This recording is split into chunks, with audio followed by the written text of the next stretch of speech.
ನಾಡು, ನುಡಿ, ಸಂಸ್ಕೃತಿಯ ಉಳಿವಿನ ಹೋರಾಟದ ವಿಚಾರ ಬಂದಾಗ ಆಟೋ ಚಾಲಕರ ಸಂಘಗಳು ಸಂಘಟಿತ ಹೋರಾಟ ನಡೆಸುತ್ತಾರೆ.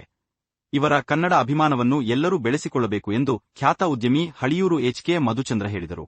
ಸಾಲಿಗ್ರಾಮ ತಾಲೂಕಿನ ಹೊಸೂರು ಗ್ರಾಮದಲ್ಲಿ ಶ್ರೀ ವಿನಾಯಕ ಆಟೋ ಚಾಲಕರ ಸಂಘದಿಂದ ಆಯೋಜಿಸಿದ್ದ 70ನೇ ಕನ್ನಡ ರಾಜ್ಯೋತ್ಸವ ಕಾರ್ಯಕ್ರಮವನ್ನು ಉದ್ಘಾಟಿಸಿ ಮಾತನಾಡಿದ ಅವರು, ಹಳ್ಳಿಯಿಂದ ಪಟ್ಟಣ ಪ್ರದೇಶಕ್ಕೆ ಹೋಗುವವರಲ್ಲಿ ಇಂದು ಕನ್ನಡ ಭಾಷೆ ಮರೆಯಾಗುತ್ತಿದ್ದು ಎಲ್ಲಿಯೇ ಹೋದರು ತಮ್ಮ ಮಾತೃಭಾಷೆ ಕನ್ನಡವನ್ನು ಮರೆಯಬಾರದು ಎಂದವರು, ಈ ಮೂಲಕ ಕನ್ನಡ ಭಾಷೆಯ ಹಿರಿಮೆಯನ್ನು ಹೆಚ್ಚಿಸಬೇಕು, ಜತೆಗೆ ಕನ್ನಡ ಭಾಷೆ ವಿಚಾರ ಬಂದ ಹೋರಾಟದ ಜತೆಗೆ ಜೀವ ಕೊಡಲು ಸಿದ್ಧರಿರಬೇಕು ಎಂದರು.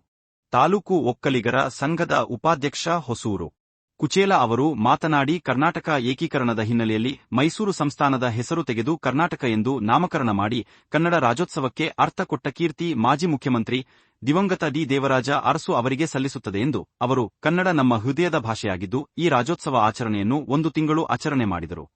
ಸಾಲದು ವರ್ಷ ಪೂರ್ತಿ ಆಚರಿಸುವ ಮೂಲಕ ರಾಜ್ಯೋತ್ಸವಾಚರಣೆಗೆ ಅರ್ಥ ನೀಡಬೇಕೆಂದರು.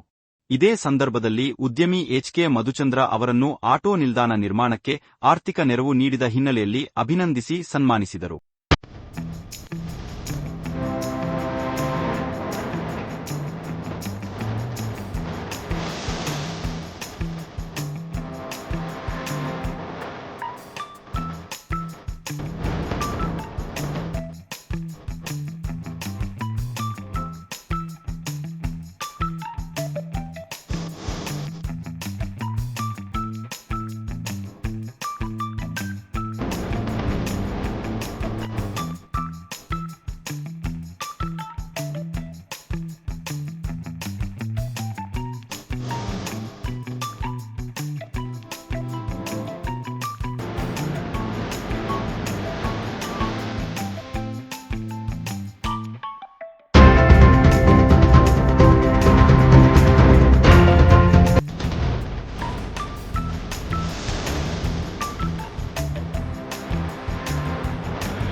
ಇಷ್ಟ ಇಲ್ಲ.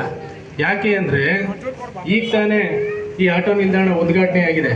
ಈ ಆಟೋ ನಿಲ್ದಾಣದ ಉದ್ಘಾಟನೆಗೆ ನಾವು ನಮ್ಮ ಕೈಲಾದ ಸಹಾಯವನ್ನು ಮಾಡಿದರೂ ಕೂಡ ಕಾರ್ಯಕ್ರಮವನ್ನು ಮಾಡಲಿಕ್ಕೆ ತುಂಬ ಹಣವನ್ನು ಅವರು ಕೂಡ ಖರ್ಚು ಮಾಡಿದ್ದಾರೆ. ಆದ್ದರಿಂದ ಈ ಕಾರ್ಯಕ್ರಮವನ್ನು ನಾವು ಮಾಡಬೇಡಿ, ಮುಂದಿನ ವರ್ಷ ಜೋರಾಗಿ ಮಾಡೋಣ, ಈ ವರ್ಷ ಒಂದು ಸಿಂಪಲ್ ಆಗಿ ಕಾರ್ಯಕ್ರಮವನ್ನು ಮಾಡಿ ಅನ್ನುವಂಥ ಸಣ್ಣ ಸಲಹೆಯನ್ನು ನಾನು ಅವರಿಗೆ ಕೊಟ್ಟೆ. ನಿಮ್ಮೆಲ್ಲರಿಗೂ ಕೂಡ ಒಂದು ಮಾತು ಹೇಳ್ತೀನಿ, ಮುಂಬರುವಂತಹ